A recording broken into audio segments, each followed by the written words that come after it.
L'un des principaux signes de la fin des temps sera le fait que des personnes choisiront de suivre la prédication d'esprits mauvais, comme le mentionne 1 Timothée 4:1. L'Esprit explique que dans les derniers jours, certains abandonneront leur foi authentique pour suivre des doctrines trompeuses influencées par des entités maléfiques. Ne vous laissez pas abuser par l'idée que tous les chemins mènent au paradis. C'est une erreur promue par Satan.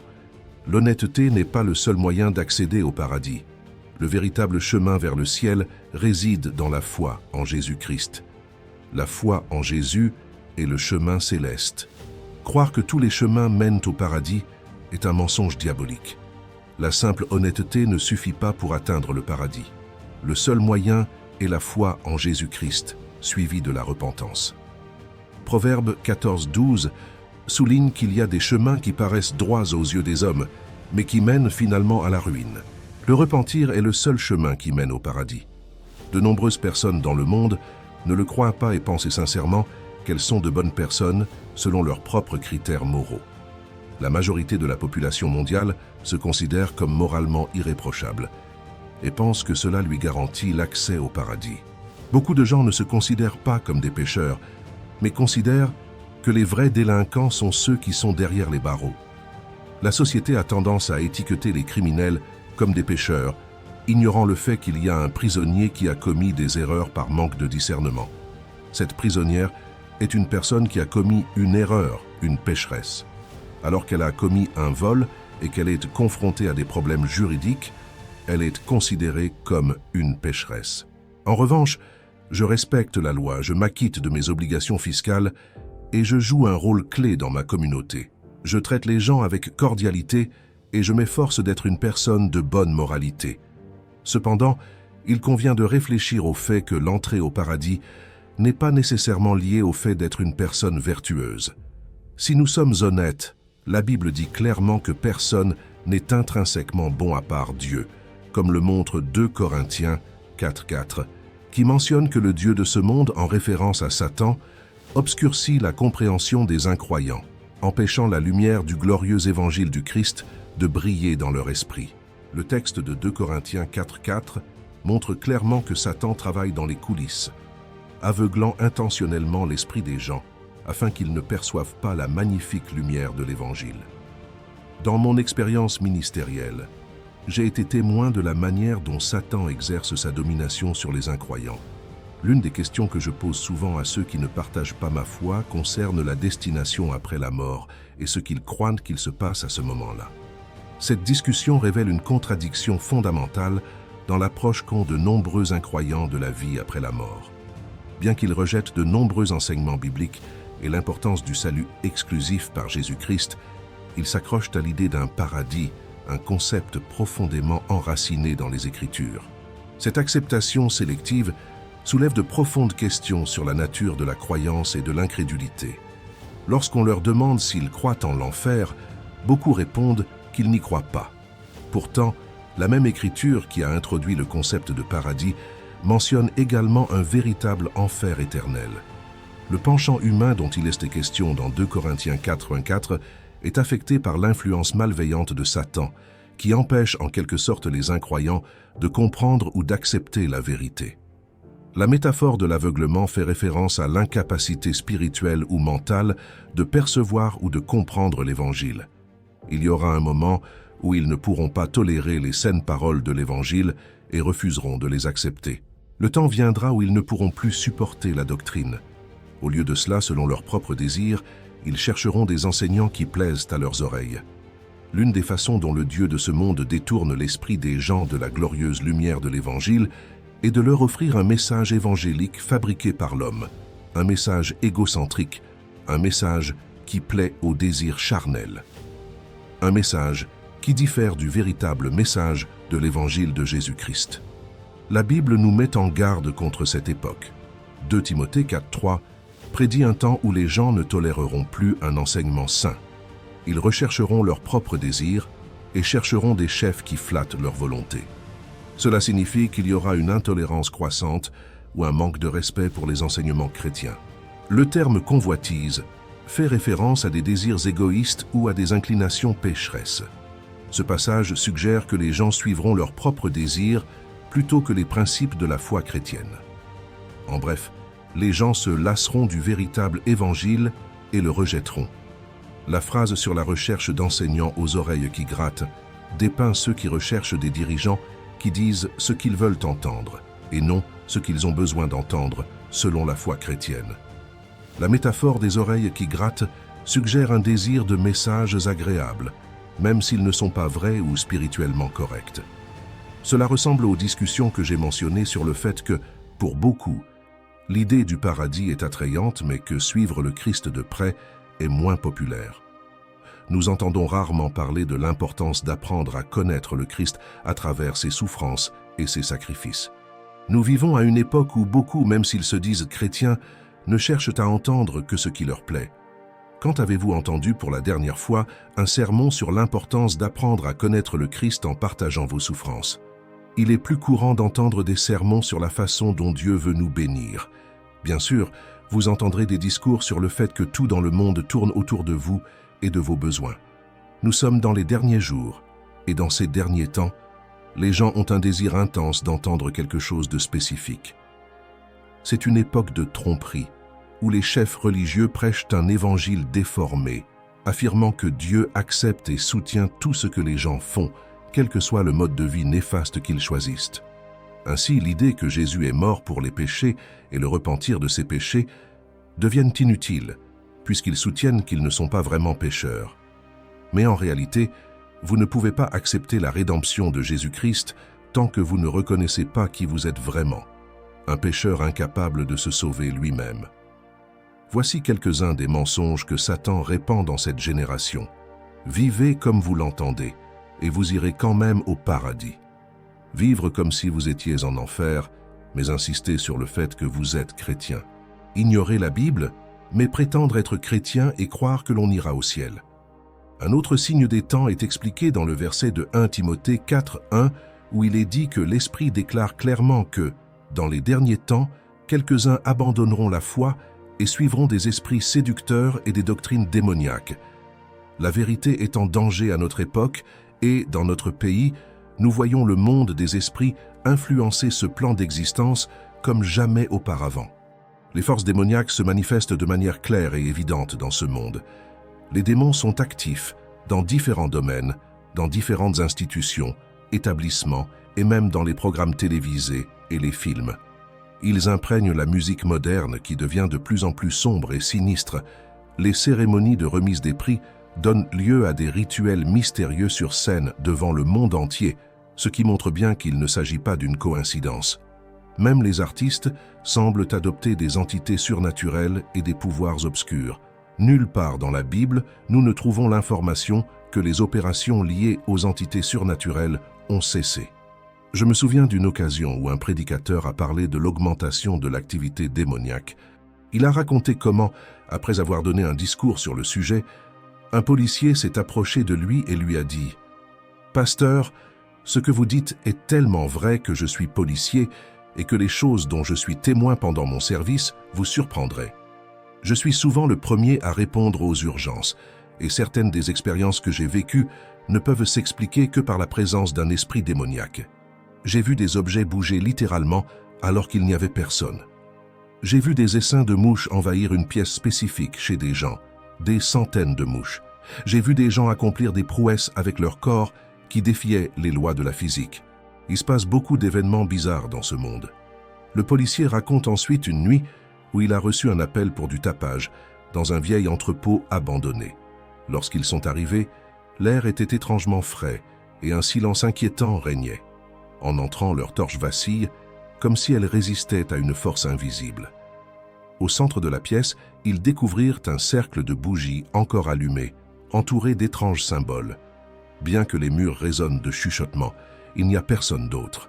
Le policier et son partenaire ont senti une présence, comme s'ils étaient observés par des yeux malveillants. C'est un sentiment dont je ne peux me défaire, et aujourd'hui encore, je me rends compte par moi-même que des forces qui nous dépassent sont à l'œuvre. L'augmentation de l'activité démoniaque ne se limite pas à des incidents isolés ou à des régions reculées du monde. Elle imprègne de nombreuses facettes de la société, y compris les institutions, les divertissements et même la culture populaire. L'infiltration de l'influence démoniaque dans différents établissements et institutions est inquiétante. Il ne s'agit pas seulement d'événements ouvertement occultes ou paranormaux, mais aussi de changements subtils dans les valeurs et les normes qui vont à l'encontre des enseignements bibliques. Ces changements, souvent imperceptibles, ont également un impact sur la santé spirituelle de la société. Des sujets autrefois considérés comme sombres ou tabous sont aujourd'hui banalisés. La normalisation de l'occulte et du démoniaque dans les divertissements déstabilise les spectateurs, érodant progressivement leur capacité de discernement entre le bien et le mal. Dans la musique profane moderne, on observe également un changement indéniable. Les paroles et les interprétations qui glorifient ou banalisent les entités démoniaques sont de plus en plus courantes. Les cérémonies de remise de prix et les vidéos musicales présentent souvent des images et un symbolisme qui ne sont pas seulement artistiques et provocateurs, mais aussi spirituellement dérangeants. Il ne s'agit pas d'une simple coïncidence ou d'une expression artistique, mais d'une influence plus profonde et plus sinistre. De plus, l'influence des puissances démoniaques dans l'industrie musicale devient de plus en plus évidente. L'augmentation du nombre d'artistes qui embrassent et promeuvent ouvertement des thèmes occultes et démoniaques est une tendance inquiétante. Les rapports partagés par l'officier de police mettent en évidence cette réalité, en soulignant les manifestations physiques de la présence démoniaque. Les objets qui bougent tout seuls, les nuées de mouches et les personnes qui font preuve de capacités surnaturelles ne sont pas des éléments fictifs ou des coïncidences. Ce sont des signes tangibles et réels d'une bataille spirituelle qui se déroule au milieu de nous. Plus que de simples fictions, ces événements sont des indications concrètes que nous vivons dans les derniers temps, comme le montre Matthieu 24. En méditant les paroles de notre Sauveur, il a été profondément marqué par une conviction inébranlable. Le Seigneur Jésus, dans toute sa gloire, s'est manifesté sur cette terre et a parlé des événements futurs. Il fournissait à son Église un guide pour l'avenir, un avant-goût des jours dans lesquels nous vivons. Les Écritures nous révèlent ce qui est à venir, et nous ne pouvons pas ignorer les paroles de notre Seigneur et Sauveur Jésus-Christ. Cette prise de conscience a déjà commencé. Les douleurs du début sont présentes. Il ne suffit pas d'allumer la télévision ou de parcourir les nouvelles pour tomber sur ces vérités évidentes. Jésus nous a mis en garde contre les conflits entre nations, et pas seulement contre les guerres, mais aussi contre les rumeurs de guerre. Des royaumes s'affrontent, la famine ravage des coins du monde, et des tremblements de terre secouent des parties de la terre comme jamais auparavant. Il est essentiel de comprendre que ces événements ne sont pas simplement aléatoires ou isolés. Le Maître lui-même les a décrits comme les douleurs d'un accouchement imminent. Ces douleurs vont et viennent, comme l'illustre la langue originale, en peignant l'image d'une femme sur le point d'accoucher. Avec le temps, ces sensations deviennent plus fréquentes et plus intenses. Ceux qui ont été proches d'une salle d'accouchement comprennent que ces douleurs indiquent quelque chose de profond. Un nouveau chapitre est sur le point de commencer. Or, lorsque nous voyons notre monde en désordre, avec des peines et des tragédies, nous ne devons pas désespérer. Ils sont comparables aux douleurs de l'enfantement, aux signes de la création, à la terre qui gémit et attend le retour de son Rédempteur. Ne vous contentez pas de chercher un signe, soyez attentifs aux signes qui nous entourent et qui augmentent en fréquence et en intensité.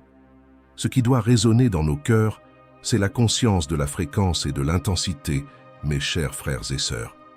Nous sommes à la veille de quelque chose d'important, sans attendre un seul grand signe, mais une série d'événements qui, ensemble, brosseront le tableau du début des douleurs. Ainsi, lorsque le monde s'assombrit et que les événements semblent insupportables, rappelez-vous les paroles de notre Seigneur.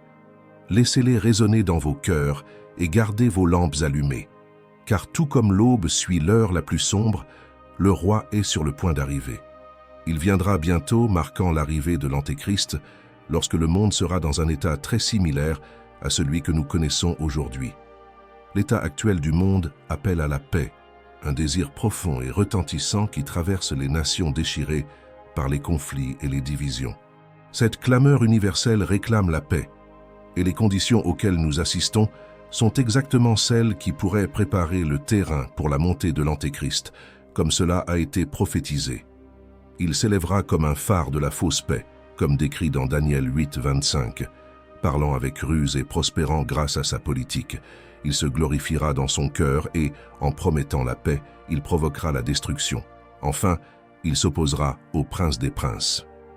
Ce texte est décrit de manière frappante comme l'Antéchrist utilise la paix comme un masque pour ses véritables intentions, mais sera déchiré sans avertissement. Un autre passage biblique qui soutient l'idée que l'Antéchrist se présentera d'abord comme un artisan de la paix se trouve dans 1 Thessaloniciens 5, 3.